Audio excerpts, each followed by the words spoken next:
It's post-combine, which means we've got our first run at way too early rankings coming at you over the next couple weeks here. And we are going to start on this channel, as we always do, with the quarterback rankings, bringing you a Superflex perspective from the position. Ready to get back into it. I'm ready to be ripping mock drafts every week. I can't wait. Combine was fun. Didn't get a lot of action from the quarterbacks. My guy, Jackson Dart, is running up the boards. We'll see what happens and looking forward to the draft as well.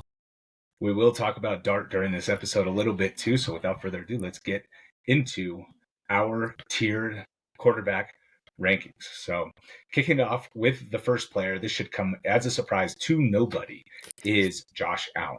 So you see here, I mean, he's been first or second for 5 straight years. There is just no way to match that level of elite production and consistency. He should be number 1 on everybody's board, in my opinion. Number 2, we've got Lamar Jackson. He's coming off QB1 season. He had QB4 the year before. With that 4, there was a little bit of inconsistency, a little bit of some games where he had down at like 10, 12 points, but still finished good overall. And then that just didn't happen this last year with 41 passing touchdowns and over 4,000 yards for the first time in his career. He took another step forward as a passer. Didn't even have to lean necessarily as much on Mark Andrews as he had in the past. So I think these two are kind of locked in. The third guy we'll talk about here is Jayden Daniels going at 3. And this is where, like, a tier within a tier, I do like the first two better than Daniels for sure.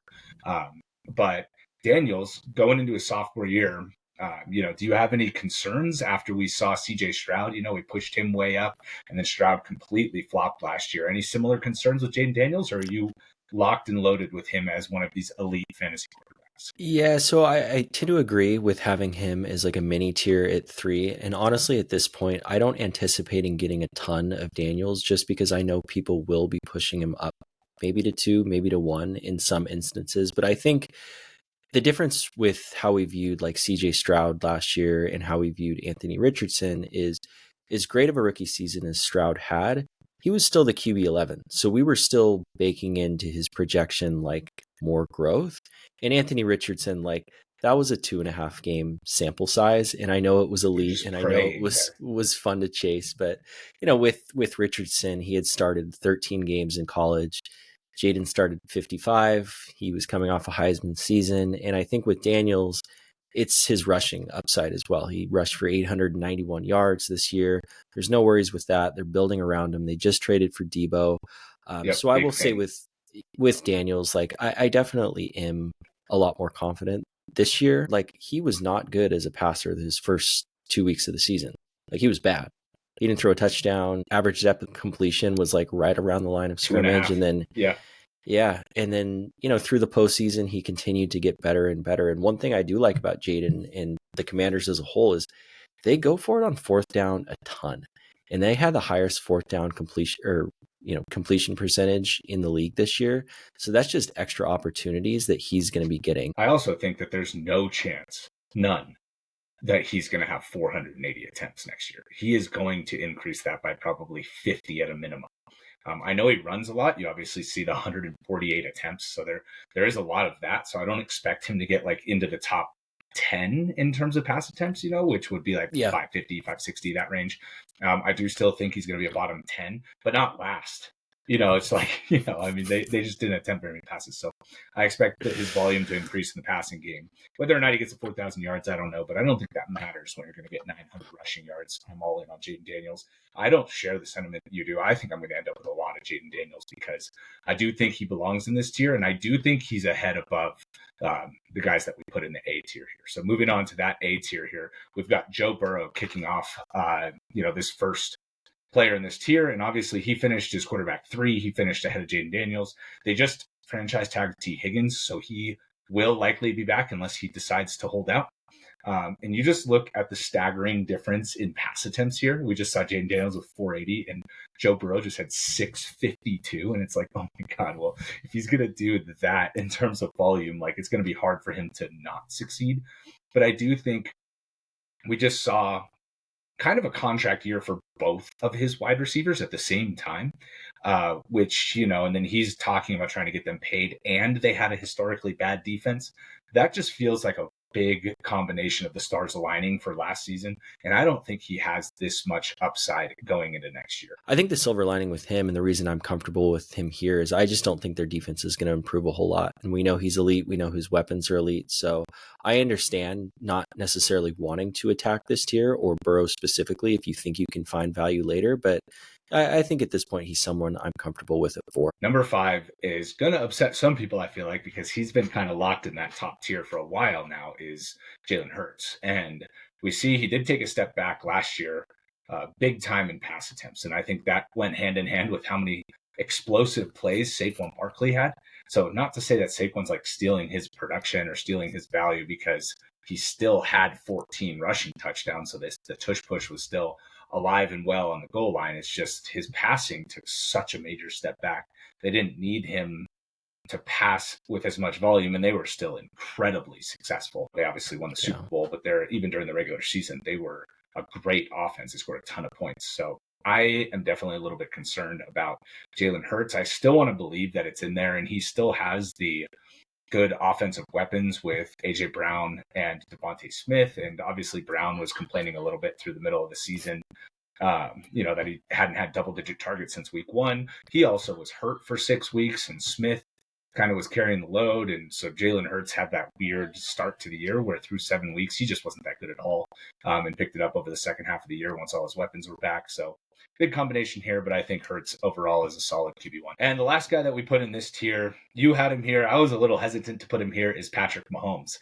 Just had, a pretty mediocre season, finishing as QB11, in that 293 point range is kind of not that much of a difference maker, all the way down to like 20, and so obviously he had injuries to his weapons as well. And he started playing a lot better second half of the year, especially the last 6 weeks.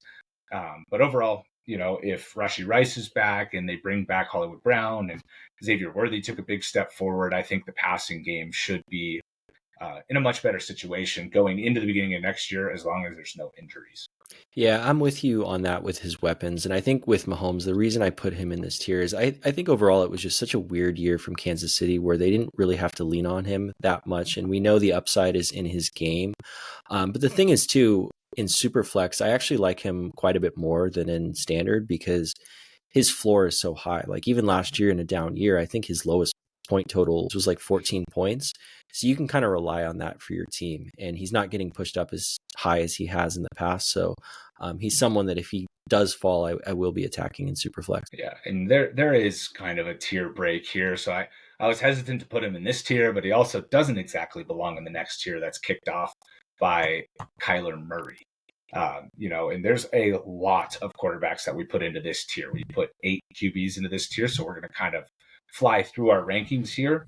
And then we'll circle back and talk about how there's kind of a mix of sophomores and vets through here. So Kyler, QB10, he did not have a good year throwing the ball. A lot of that was on the back of a few long touchdown runs. So he's obviously a threat with his legs, and it was good to see him healthy, but hopefully he steps it up as a passer and justifies this ranking next year. Next guy up is Brock Purdy.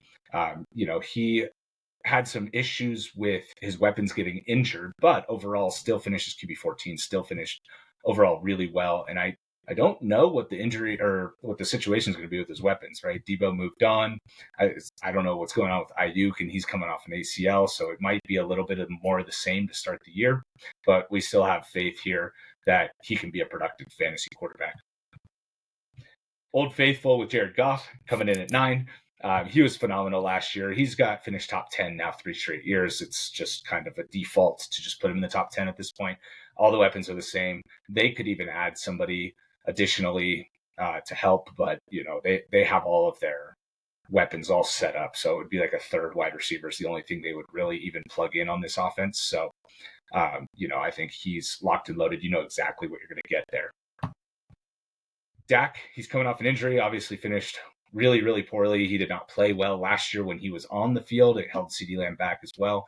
But I think both of us are expecting a bounce back. Only a year ago, he was QB3. He was over 4,500 yards. And it's just hard to see that they're not going to be better on offense. They have the 12th overall pick. So there's a rumor that they might land Genty or that they might land a receiver with that pick, whether that's Luther Burden, Matthew Golden, somebody else to help out the offense from a weapons perspective. So we think Dak is in for a bounce back here. Bo Nix, he's coming off a phenomenal rookie season. You don't like Nix. I like Nix a little bit more, so that's kind of how he got there in our rankings. Coming in at 12 is Jordan Love. He had a great season 2 years ago, not so much last year. He had that strained MCL that cost him 2 games, but it really probably should have cost him 4, and he never really looked right. Jayden Reed also got hurt, never really looked right the rest of the year, so I expect a bounce back from Jordan Love as he's healthy. Hopefully they add a weapon on the outside for him as well. Baker Mayfield, this is going to feel low for everybody. I know it's low for you too. I have him ranked down in the 15 area again. He came in last year ranked as QB 22 and then was QB 4 on the season. So he was absolutely phenomenal. But you look at last year, 2 years ago, he did finish as QB 10, but it's 280 point total. So that's not that great. That's not really a huge difference maker. So I wanted to be conservative there. Let's see what happens with Chris Godwin, who was a major factor early in the year for helping Baker kind of achieve this level of success. And then the last guy in this tier we have is Drake May. So obviously didn't start the full season, but was very productive with the weapons that he had around him. I'm really hoping that they add a running back and a number 1 wide receiver for him in this draft, and we see him take a major step forward.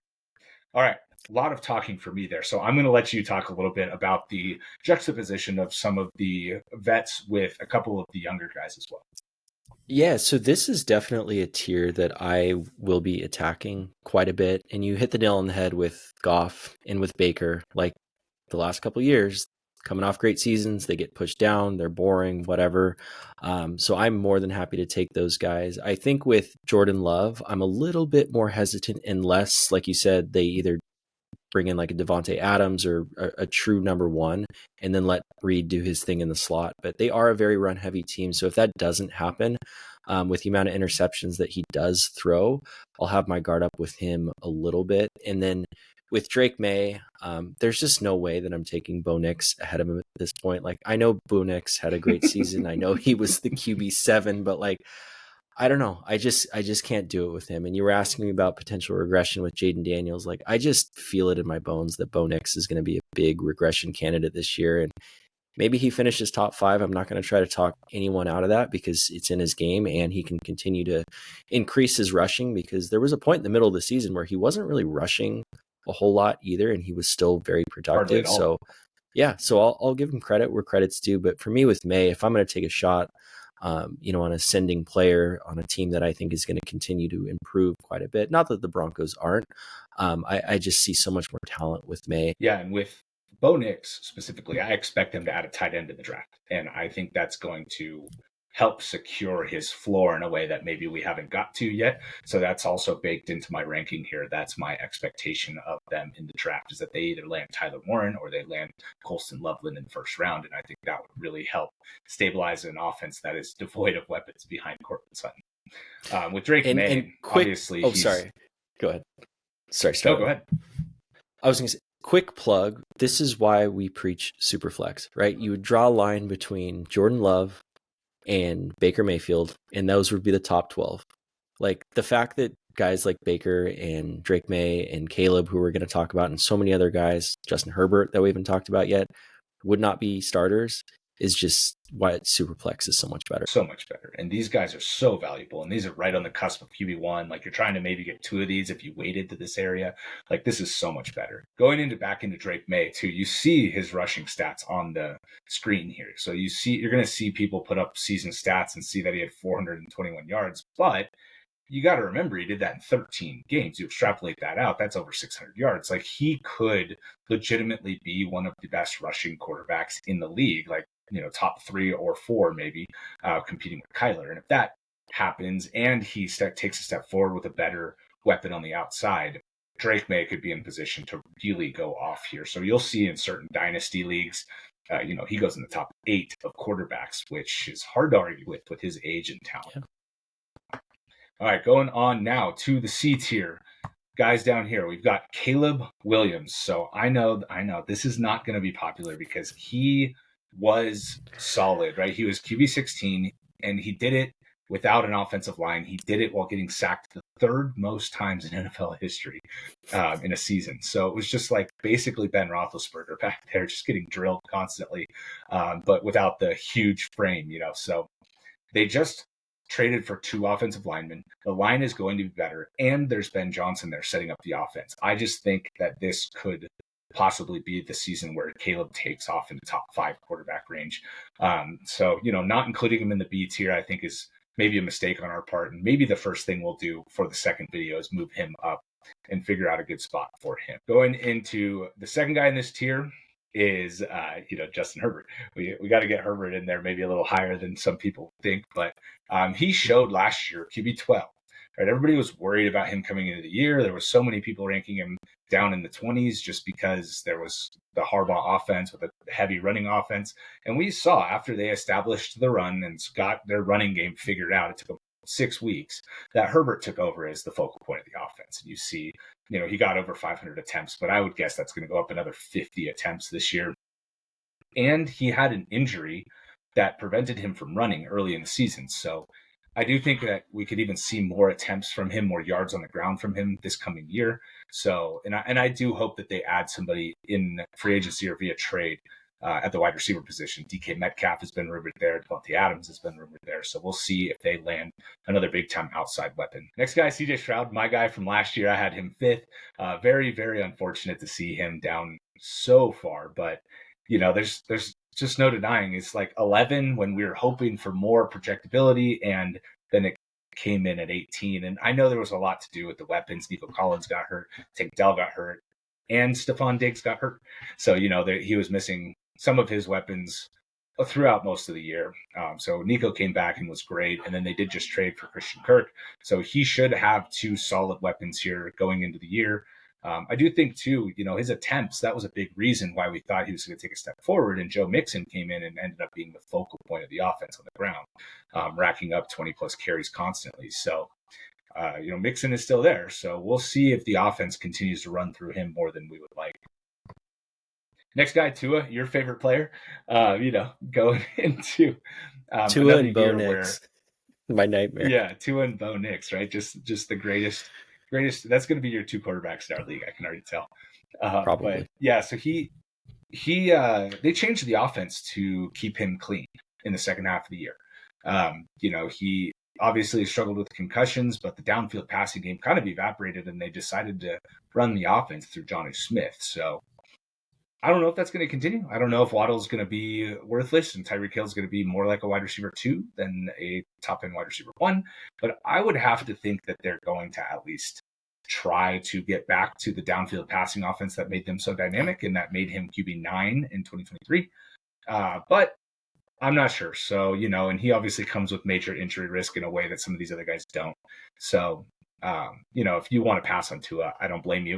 If you want to bank on his upside and hope he plays 17 games, I don't blame you either, because I think he can be a top 10 quarterback if he does that. Next guy, Anthony Richardson. Obviously, not a big fan of how it turned out this past year. Okay, he got benched, and then it was like he started playing again, and then he got benched again. It was like all this weird stuff. So I expect that he's just going to be the starter now.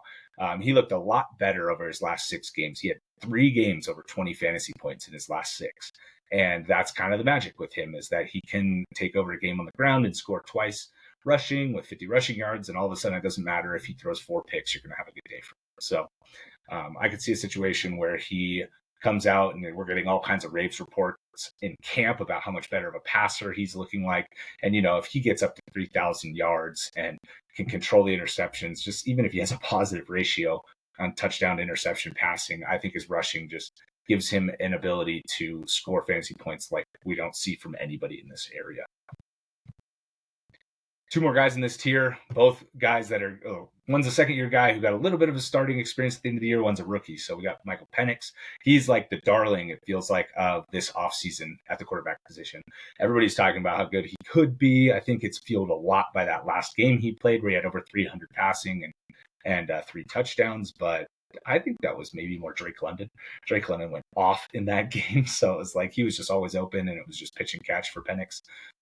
So I obviously am a lot lower on him, so are you, than maybe the consensus is going to be this year. But as, again, another guy that could heat up his camp gets going.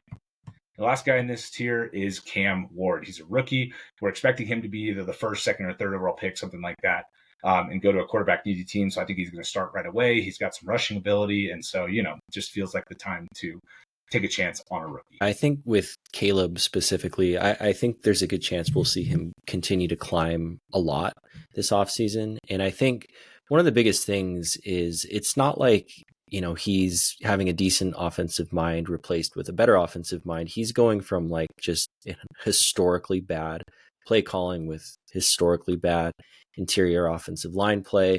Now he's getting a great play caller. He might get Ashton Genty.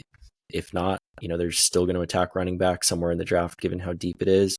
I think that Roma Dunze is going to have a big spike this year too. I remember what JSN said when he was asked about Shane Waldron. He's like, yeah, he's a nice guy or something. And then Waldron leaves and then JSN just explodes. So hopefully we get that from Rome. Yeah.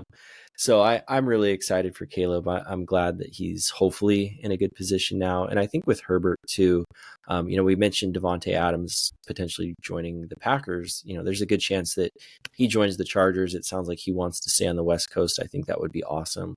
But I still think, if they don't attack wide receiver in the first round, I think they can look in the second or even third for someone like Jaden Higgins, Elokayo Manor, big body that can play outside that's maybe a little bit more reliable. I know QJ kind of had some hot streaks there, but I'm still not ready to believe in him yet, or probably not ever.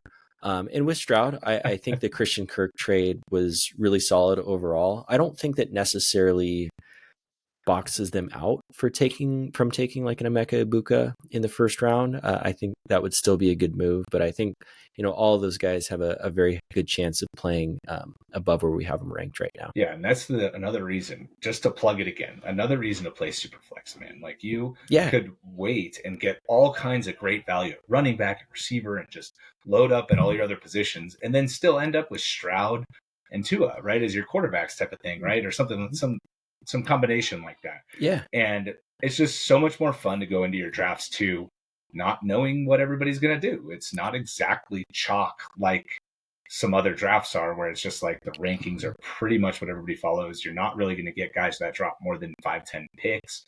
So, it's just adds an element that makes it way more fun. It's a lot more strategy. It's a lot more prep. It's a lot more knowing your league. So it just makes all of the best parts about fantasy, which is the draft and the draft prep, matter that much more and be that much more in depth and fun. And you get to talk about it way more. So, all right, going down to the next tier here, the D tier is starts off with Bryce Young. And this is another guy that we wanted to move up higher because although he finished 20th last year, he was benched for 3 games and he played way better after he got back. And Adam Thielen was doing his thing, playing way better. They're probably going to add a weapon as well. So it's one of those things where we kind of started saying the same thing about Bryce Young going into last year.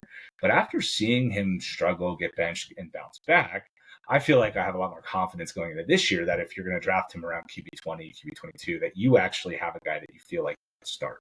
So that's why he kicks off this tier.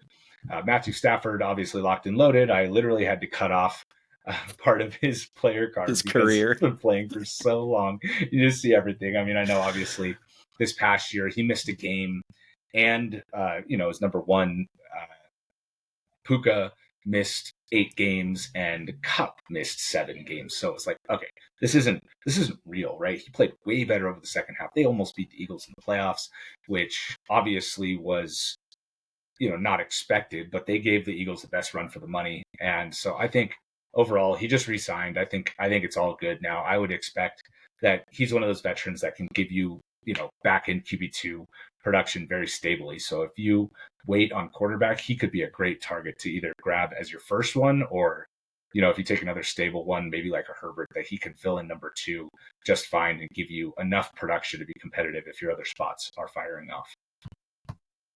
Third guy in this tier is JJ McCarthy. So this obviously is assuming that he takes over the lead role in Minnesota. And if we do get confirmation that he's going to be the starter, I would guess that he's going to move up. We saw Sam Darnold down in the 30s at quarterback, and he ended up as quarterback 6 on the year. And I just think that the offense with Kevin O'Connell is just too good to ignore the quarterback position. They are always good. It doesn't matter who he puts there. They put Kirk Cousins there for years, who is awesome for fantasy. Darnold just had a resurgence, good for fantasy. I think JJ McCarthy is going to be, despite what you think about him as a player specifically. Next guy, my favorite guy to talk about, my favorite guy to bury in this tier is Trevor Lawrence. So, he finishes QB 27, obviously related to the injury there. He didn't play a lot of the second half of the year. But it's hard to deny the Brian Thomas Jr. Connection there now. It's just, he is so good on his own that, Lawrence obviously has a chance to be good. He was 8-13 the 2 years before that. So, there could be a situation where he plays the whole year and finishes as QB 18, and you are never really excited to play him as a top 20 quarterback. So, again, though, he's turning into more of like the back end vet, kind of like Stafford at this point to me. So he's obviously not going to end up on any of my teams. I'm sure there are people that have him ranked in the 15 to 17 area, but that's absolutely going to be a hard pass for me this year. And then we got Shedeur Sanders here, another rookie. Expect him to go in the first half of the first round, although there's a lot of chirping now that he doesn't have a first round grade. But I just think that there are enough quarterback needy teams that, I can't really picture like the Raiders passing on him at 6. That just seems like if he gets there, that the Raiders would be excited about that. And excited about the possibility of bringing in Deion Sanders to be the coach. Same thing with the Cowboys, right? I mean, they don't exactly need a quarterback, but I feel like Jerry, that's something he would try and pull off if he was there at 12. So, I don't know. Again, I don't expect him to fall too far despite all the rumors around him. Going into the next guy, Geno Smith, your guy from last year, right? I mean, you drafted him. He finished as QB 13. I don't know. I should probably have him higher. He's not exciting. He's maybe the Baker this year, right? He gets buried and could have a great season. But I don't know. Lockett's gone. DK's probably out the door. So there's been some rumors that they want to move on from him, that they want to bring somebody else in the building. So maybe somebody gets drafted and ends up replacing him type of thing. So I don't know. I think there might be more question marks this year versus the last 3 years where he was kind of the set it forget it starter for the team. And the last guy in this tier is Derek Carr. We'll talk about him more, but talk about just being a solid QB2 constantly, despite all of the hate. I mean, he finishes QB 26 last year, but that's only because he played 10 games, right? He missed 7 games. Look at his finishes other than that over the last decade. He never finished worse than 20, but he never finished better than 13 or 12, actually. He finished 12 in 2016. But you get the idea, right? Just always in that QB2 area. He's boring, but he can help stabilize your team. You take him as a QB3 because he has no upside. But if you need him in a pinch, you can always plug him in and he's not going to let you down. He's not going to be the reason you're losing, basically. So I don't mind taking the flyer on Derek Carr. Yeah, and we all know Derek Carr is one of your favorite players, so I'm surprised you didn't put him up even higher. But I think with Lawrence, with Lawrence, like with BTJ and Liam Cohen coming in, I actually think he's going to get pushed up quite a bit in people's rankings. So I think this is a good example of like, if you're not in on a guy, like Trevor's not in on Lawrence, just push him down. Just know you're not going to get him. Let someone else take him. Like, if he's not your guy, he's not your guy. Like, don't even fool around with that. And I think with McCarthy too, it's like, I was not a big JJ guy coming in, but like, I cannot deny that system at this point. Like, I'm just not going to, I'm not going to do it. And the weapons are too good and the play calling is too good. And I will say with Bryce, like, this is kind of what we talked about going into last year. He was kind of one of our sleepers and kind of making us look like fools.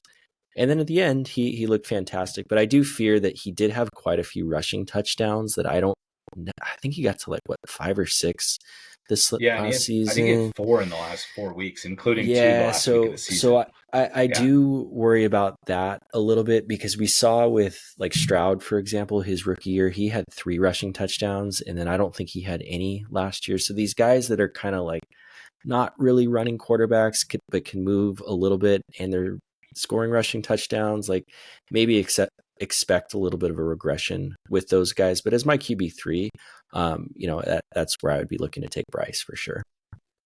Yeah, and there's also something to be said about this tier, right? Depending on if you're still looking for a starter, possibly, you wait a long time, or you're looking for your third. I think you draft this tier way differently, right? If you're still looking for a starter, right, that's the Stafford, that's the Lawrence, that's the Geno. If you're looking for your third, I think that's where you take a shot on the upside of like a Young or a McCarthy or a Sanders or Derek Yeah. Carr just to stabilize, right? He's kind of like QB3 and the vet option. So Yeah. that's why he's kind of buried at the end of the tier here. And I don't anticipate moving him up. I don't think because of that reason. But I think you guys get the idea here now with this tier. That's what you're looking to do. All right, and then in this last tier here, so this is like the unknown tier. So we have guys. Somebody's probably screaming out, "Where's Darnold?" Right? And so he's going to kick off this tier down here, but that's because he's an unknown, right? So if he signs with the Raiders, for example, like we're going to move him up a lot, right? And if he signs with where he's going to be a starter and he gets a big contract, that's when he's going to move up. So right now he's unknown enough where, unfortunately, we're just going to keep him down here for now, right? And we'll talk about him a little bit more in depth later. Same thing with Justin Fields. I think if Justin Fields re-signs with the Steelers and he's the starter, right? I mean, he was so good over the first 6 weeks of the year. Not only were they winning, but for a fantasy point of view, he had 5 rushing touchdowns through 6 weeks and keeping the offense on track, and he was creeping his way into the top 10 of rankings pretty consistently by the end of his 6-week stretch there. So, if he's going to be the starter and it's kind of clear they're turning the keys over to him, I think he's going to jump into the B tier. It's just, he's just got too much rushing upside to not be like in that 10 to 12 range at the worst. And then Jackson Dart, we did mention at the top that we're going to talk about him. He had a great combine. His throwing workout was as good as it gets. Can make all the throws, rocket arm. So we'll see if he ends up getting drafted to a starting situation. I think that's basically the biggest hindrance in terms of what we're talking about here. Because if he's not going to start, or if he gets drafted and they kind of announce, it's going to be like a Drake May, where he's going to sit to start the year, it's kind of hard to bank on him going any higher than this. Russell Wilson, same thing, kind of with the Steelers, or if he goes somewhere else, maybe again like the Raiders, where he's going to be a starter. We'll talk about him, but he's unknown at this point. And then Rodgers, same thing, unknown, right? Another vet that isn't signed. And Will Levis, right? If maybe one of these guys ends up on Tennessee and they move off of Will Levis, that's obviously a possibility. But if they turn the keys over to Levis again, he's somebody that will probably end up ranking as well. So again, F tier. Not all these players are Fs, right? It's just we don't know at this point in the offseason. So instead of trying to rank them, instead of trying to talk about them with any sort of concrete information, we're just going to let you guys know that to keep these guys on your radar in terms of finding information, where they're going to sign, what's going to happen with their situations. With Fields, it would be weird if Pittsburgh brought him back after benching him for Russ and then letting Russ go, but I don't know. There's just so many question marks right now. And it's not out of the realm of possibility that the Steelers could draft Dart either. Yeah. Right? I mean, they could, right? And then just kind of reset the position, be on a rookie contract, and try to bring in maybe another receiver or try and build the team around him. So, and if he's the starter somewhere, like I'm gonna get excited about it, man. He's a good runner too. He reminds me, he's kind of like a Drake May light. He's very like put the team on his back, leader type mentality. He's got a rocket arm as well, not to May's status, but he's got a lot of game in there. I know he's got some stuff to clean up, but he's someone as a QB3 I'd be looking to take a shot on if he's a starter. Yeah, there's no doubt that he would jump a tier and that he would jump ahead of Sanders for sure for me in terms of fantasy. Yeah. There's just too much upside, right? The rushing and the ability to throw the ball down the field, right? That's not going to be Sanders. Sanders is much more close to the line of scrimmage, intermediate throws, not launching it down the field in the way that Dart can. So, as a swing for QB3, I would be much more in on Dart. But there is the uncertainty for me anyways. At this point, I'm confident Sanders is going to get a starting gig, and I'm not for Dart, right? So that's where we're at. Yeah, that's fair. At this point in the offseason post-combine. So, all right, if you're still with us, hit that subscribe button. We are very excited to be getting into the position rankings. We'll be doing running back, receiver, and tight end coming at you guys. Same formats, tiers, early season, all post-combine stuff. We'll work in the rookies. There's a lot of rookie excitement at all of these positions too. So including tight end. This is a great tight end class. Yeah. So stay tuned. Hopefully you guys find this helpful, and we look forward to talking to you in the next one.